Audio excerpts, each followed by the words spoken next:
आज म Reliance spinning मिलको video लिएर उपस्थित भइसकेको छु।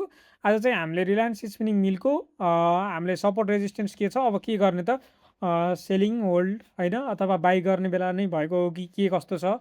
साथै यसको आवरली प्याटर्नमा चाहिँ के कस्तो भयो होइन, फ्लक्चुएसन के कस्तो भयो र ब्रोकर होल्डिङ साथै मन्थली र विकली ब्रोकर होल्डिङ चाहिँ के कस्तो रहेको छ त्यसको बारेमा चाहिँ हामीले कम्प्लिट ब्रेकडाउन गर्नेछौँ। र त्योभन्दा अगाडि चाहिँ एकचोटि चाहिँ सुरुमा नेप्सीको कुरा गरौँ। मैले हिजो पनि भनेको थिएँ कि 200 डेज मुभिङ एभरेजबाट सपोर्ट लिएला जस्तो चाहिँ देखिएको छ भनेर भनेको थिएँ।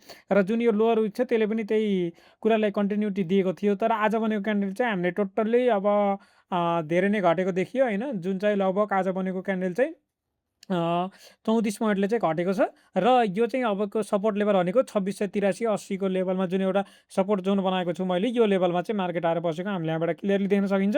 र यही लेभलमा चाहिँ एउटा ट्रेन्ड लाइन पनि रहेको छ। इफ यहाँबाट चाहिँ राम्रै सपोर्ट पाउन सक्ला मार्केटले भन्ने चाहिँ एउटा पोजिटिभ आशा चाहिँ राख्न सकिन्छ। जुन हिसाबले मार्केट घटेको छ, भोल्युम पनि कन्टिन्यू रूपले घटेको हामीले देख्न सकिन्छ। र यहाँनिर देख्न सक्नुहुन्छ आरएसआई पनि कन्टिन्यू रूपमा चाहिँ घटि नै रहेको छ। भनेको यसले चाहिँ अब स्ट्रेन्थ चाहिँ लुज गरौँ मार्केटमा भनेर हामीलाई जानकारी गराएको छ। त्यसै गरेर म्याकडीले पनि यहाँनिर हिस्टोग्रामहरू एकदमै भनौँ न गाढा बनाइरहेको छ। भनेको जुन यो डाउन ट्रेन्ड छ त्यो चाहिँ अहिलेसम्मको लागि राम्रै तरिकाले घटि नै रहेको छ भनेर यहाँबाट हामीलाई देखाएको छ। र यो सपोर्ट लेभलबाट चाहिँ मार्केट फर्किन सक्ला भन्ने एउटा हामीले पोजिटिभ आशा राख्न सक्छौँ। किनभने प्रिभियस रूपमा पनि यो लेभलबाट चाहिँ मार्केटले एकदमै सार्प बाउन्स ब्याक गरेको थियो। अनि त्यसै गरेर यो लेभलमा पनि यहाँनिर देख्न सक्नुहुन्छ यो लेभलमा पनि अलिकति हामीले पोजिटिभ चाहिँ देख्न सकेको थियौँ। त्यो कारणले गर्दाखेरि यहाँबाट मार्केट माथि जान सक्ला भन्ने चाहिँ एउटा राम्रै पोजिटिभ एक्सपेक्ट चाहिँ सबैजनाको रहेको छ है त। अब हामीले चाहिँ यसलाई डेलीको ओके हामीले अब कुरा गरौँ रिलायन्स स्पिनिङ मिलको डेलीको। हामीले हिजोसम्म चाहिँ देखिरहेका थियौँ कि ठ्याक्कै यसले चाहिँ अस्तिको क्यान्डलले चाहिँ ब्रेकडाउन गरेको थियो। र हिजो चाहिँ के भयो भन्दाखेरि अलिकति माथितिर जान सक्ला कि भन्ने एउटा पोजिटिभ एक्सपेक्ट चाहिँ देखेको थियो। तर क्लोजिङ चाहिँ यो रेजिस्टेन्स लाइन मुनि नै दिएको हुनाले चाहिँ अब हामीले चाहिँ कम्प्लिटली यो चाहिँ रिटेस्ट गर्न गएको माथितिर अब चाहिँ तल जान्छ भन्ने कुरा चाहिँ फाइनली कन्फर्मेसन चाहिँ भइसकेको थियो।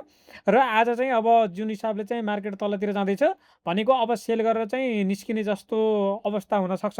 किनभने अबको सपोर्ट लेभल भनेको अलिकति तल छ। मैले बनाएको छु लगभग 3000 को देखि 3010 को लेभलमा चाहिँ एउटा राम्रो सपोर्ट लेभल बनाएको छु। यो लेभलमा चाहिँ मार्केट तल झर्न सक्छ मेबी है। र अहिलेसम्म हेर्दाखेरि चाहिँ माथि यो जुन विक देख्न सकिन्छ यो क्यान्डलको यो सेलिङ विक नै रहेको छ। भनेको बायर्सहरू चाहिँ त्यस्तो इन्ट्रेस्टेड छैनन् जस्तो चाहिँ यहाँबाट देखिएको छ है त।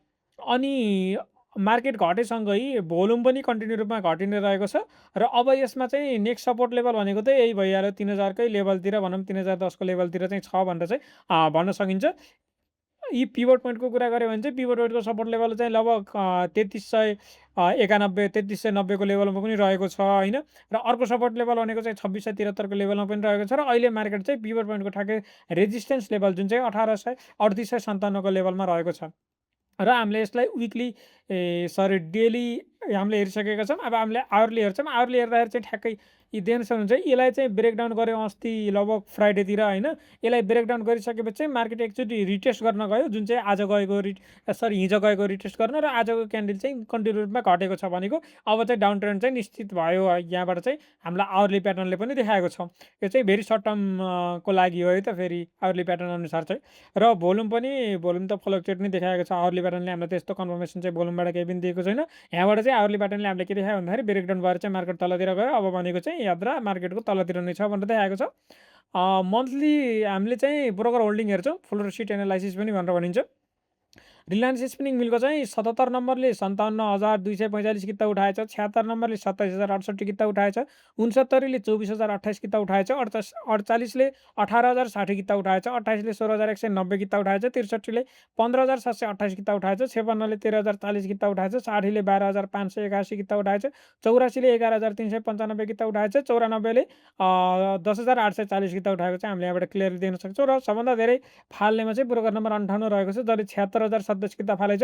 42ले 35,316 किता फालेछ। 49ले 33,976 किता फालेछ। 38ले 16,383 किता फालेछ। 92ले 11,776 किता फालेछ। 6 नम्बरले 79,979 किता फाले